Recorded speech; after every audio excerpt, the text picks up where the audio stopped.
A gente está entrando na reta final da entrevista com o governador João Dória, afinal o governador tem mais compromissos.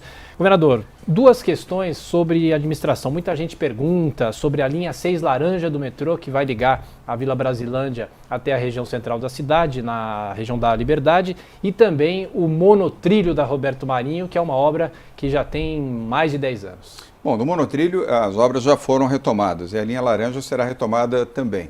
Parte desse movimento internacional nosso é na busca de investidores chineses, japoneses, europeus e de fundos para disputar essas concessões e substituindo aquelas que foram interrompidas em função do Lava Jato. O Lava Jato fez um estrago também, evidentemente, nas grandes empreiteiras brasileiras. As maiores empreiteiras foram envolvidas no Lava Jato e isso, evidentemente, impediu a continuidade dos investimentos que vinham fazendo, não só em São Paulo, no Rio de Janeiro, Rio Grande do Sul, no Paraná e outros estados do país. Mas nenhuma obra no nosso governo ficará paralisada. E a prioridade absoluta é para as linhas do metroviário e também das linhas ferroviárias metropolitanas.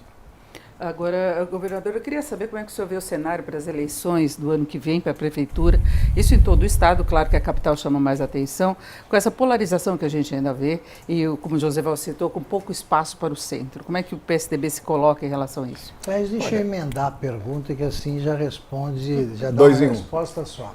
Ao se referir ao ex-governador Márcio França como Márcio Cuba, o senhor já está em campanha na capital, pelo menos. O senhor vai participar da eleição em todo o estado ou vai selecionar as principais cidades? Não, eu vou participar, evidentemente, sem comprometer o meu tempo como governador. Mas você, Denise, quem nos acompanha aqui, sabe que eu trabalho muito, inclusive sábados e domingos. Eu durmo pouco, durmo 3 horas e meia no máximo por noite. Adoro trabalhar, minha média de trabalho é 16 a 17 horas por dia.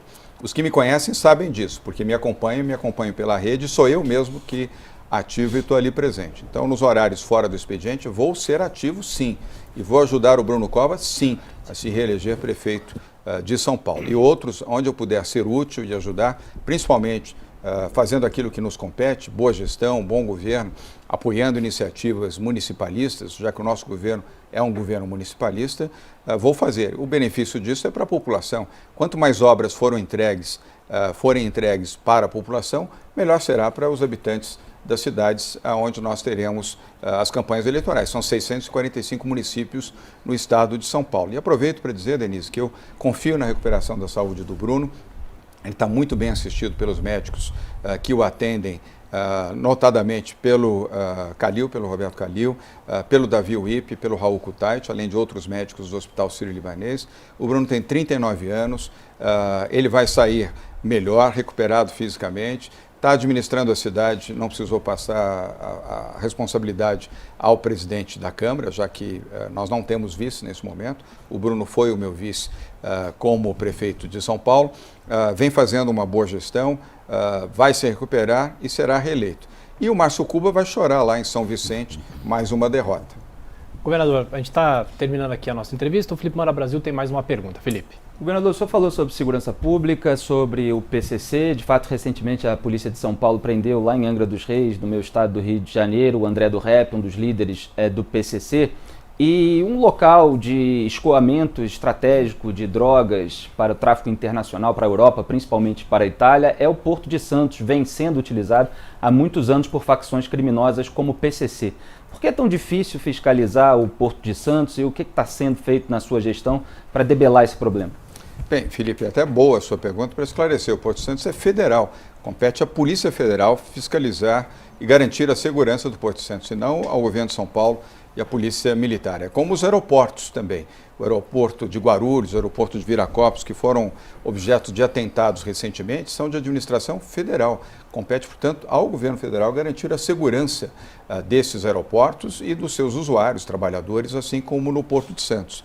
O que eu defendo, e aproveito para fazer essa ênfase, Felipe, é a privatização do Porto de Santos. Tem que ser privatizado.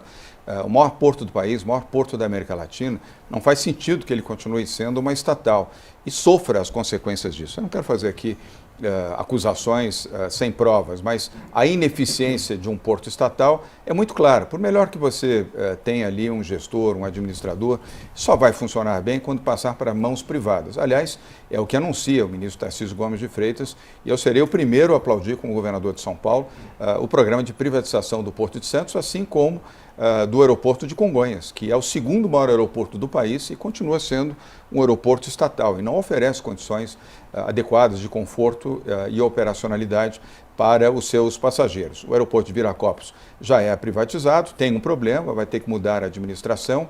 O aeroporto de Guarulhos vem seguindo com a Gru Airport a sua administração privada, é um aeroporto de qualidade, melhorou muito.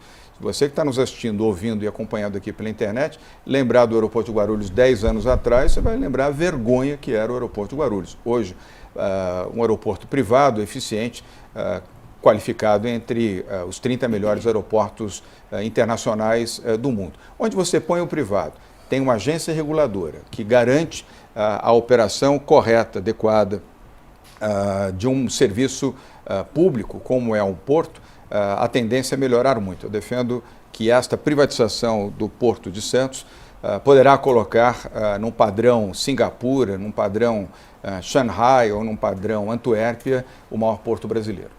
Governador, em nome do Grupo Jovem Pan, agradeço o senhor pela visita, por estar aqui nesse dia tão especial e o convite sempre aberto para o senhor voltar aqui. Muito obrigado mesmo, o senhor tem um minutinho para falar. Tiago, bom, em seu nome eu agradeço a todos que aqui estão. Aliás, é a primeira vez que eu vejo 3, 6, 7 apresentadores, eu nunca tinha visto, é a primeira vez, eu já vi com 6, foi o limite.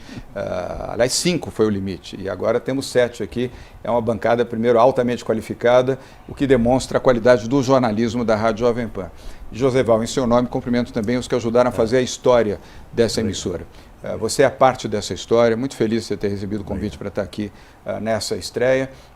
Eu louvo em seu nome aqueles que já passaram pelos microfones da Jovem Pan, os que ainda estão em vida, felizmente, os que já se foram, mas deixaram uma boa memória, e esse extraordinário time de jornalistas, de apresentadores, de técnicos que ajudam a fazer dessa emissora um exemplo para o Brasil. E a família Machado de Carvalho, Tutinha, Marcelo, suas irmãs, seu Tuta, que eu tenho certeza que está nos acompanhando agora, feliz e motivado por uma obra que ele cuidou com tanto carinho em construir ao longo de mais de 6 décadas como emissora a Rádio Jovem Pan. A vocês todos, muito obrigado. Aos ouvintes, internautas e telespectadores, muito obrigado também. Não perca a esperança no Brasil. Lute pelo país, lute pelos seus direitos, lute pela democracia. Bom, a íntegra da entrevista no YouTube, nas plataformas da Jovem Pan, Jovem Pan News. Lembrando que estamos ao vivo pelo YouTube, pelo Facebook e também pelo streaming do nosso site.